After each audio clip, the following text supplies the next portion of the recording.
watchful eye. So for him, it's like I can do it on my own. Who is that? Is that Nick Walker? Patrick, whoever he has. No, I think I like Good Vito better than Crizzo, to be honest with you, as far as like his physique. Oh wow, Uncle John, you invite Nick Walker? Wow.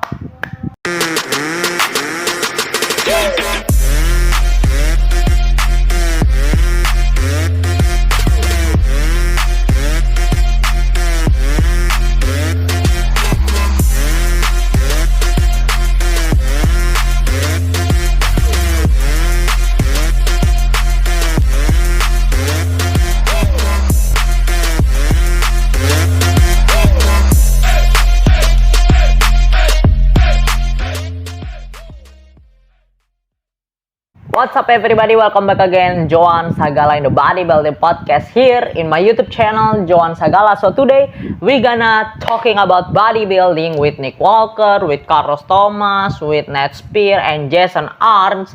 And I would love to say congratulations and good job for Uncle John.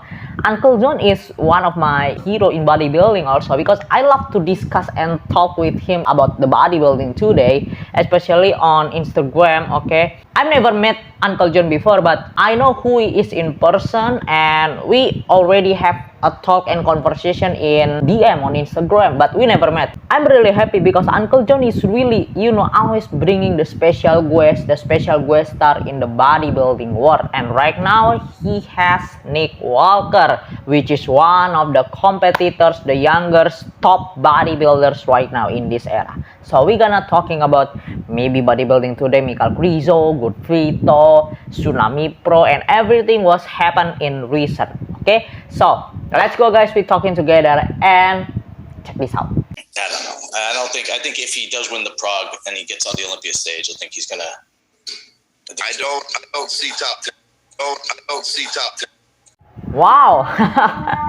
Nick Walker not see Good Vito and Michael Crizzo in top 10. Well, not Good Vito, I think just Michael Crizzo. So Nick Walker said he's not see Michael Crizzo gonna be on the top 10. So are you guys really, agree with this statement of Nick Walker?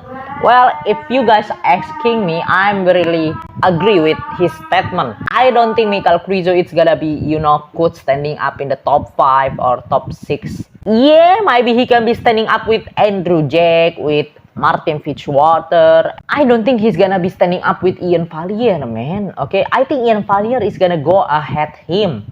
So what you all guys thinking? Nah, I think he's gonna get his ass handed to him, and they're gonna say go back home till come back next year. Yep.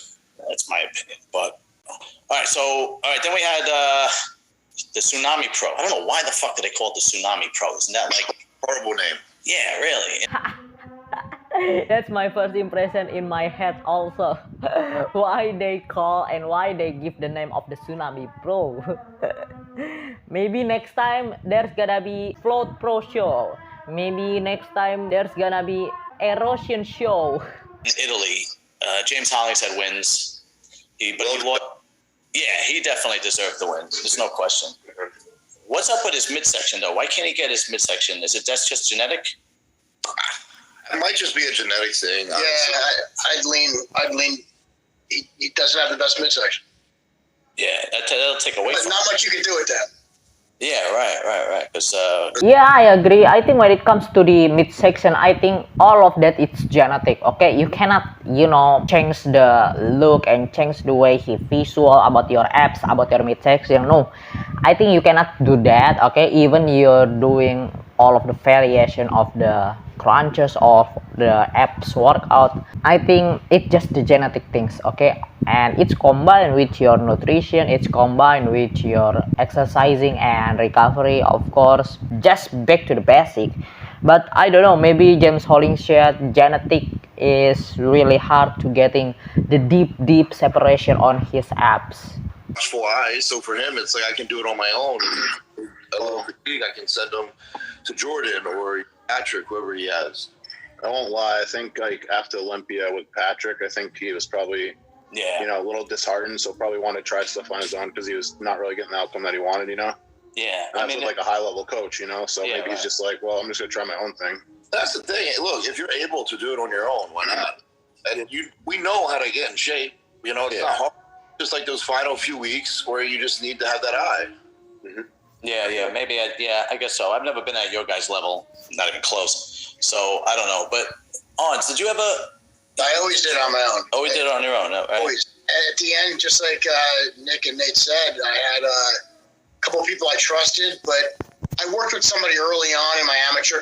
I think that's what happening, and that's what the case with James Hollingshead right now, because he already worked with Patrick Tour, and you know, he just getting don't like about his results, about his look like on the Mr. Olympia last year, and he changed the coach, right? I think he changed work with Jordan Peters, and I think he looks better right now, and he looks more harder when it comes to the Tsunami Pro. I think, yeah, he getting, you know, really more flow, really more full when it comes to the ARNTZ Classic UK, but he getting bigger and tighter when it comes to the Tsunami Pro Cup show, and I think that's really good things. Okay, I think James Hollingshead, if he want to doing his own, he can do it. Okay, just take it what the knowledge from the Patrick Tour, what the knowledge from the Jordan Peters, and practice it on your body on your own. James Hollingshead is have some kind of like knowledgeable right now for doing his prep by his own, and I think that's a good things. Okay, that's really good things. Because you see what Farah did with Blessing. You know, he turned him around, and then you see what how what's his name? Who's training Lunsford? Ramrod. Honey Ramrod. Honey Ramrod, Uncle John. And you know, and the size he put on with him, I don't know. Every day. What's up? Yeah, you know, he's gonna cause a lot of damage this year. Yeah. It's well, there are certain podcasters that like to start some like you know, they're like the TMZ podcasters, and they like to like talk shit, and it is nothing to talk about. And it was, you know, he put one on where can Derek Lunsford now, you know, can Hani diet him down to the right weight, all this bullshit. And I'm like, dude, the guy's trained. How many? Derek's gonna look. If I have to guess his weight, I'm gonna say Derek's gonna look perfect at 225, 230. Really? Yes. Yeah, but look like 250, 260. Yeah, right. He's gonna look fucking full blown. 225, 230, 220. How much Derek Lunsford weight right now? I think with his size right now, and if he nailed down to 220 or 225, it's gonna be the hard, grainy Derek Lunsford we ever seen. I think with his size, with his condition. And I don't know if Hani want to diet down Derek Lunsford to 20 to 25, like Nick Walker said.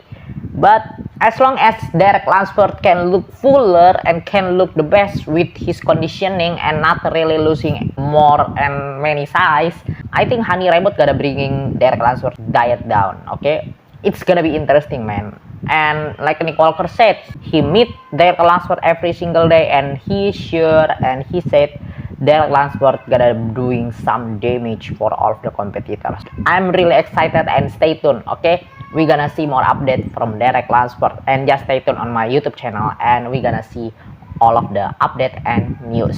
Thank you so much for watching. Thank you so much for your time, and that's our conversation and discussion. So what you all guys want to we discussion again, just comment in the description down below, and would love to talk and discussion with all of you guys. I'm your host Joan Sagala signing out. May God bless you all.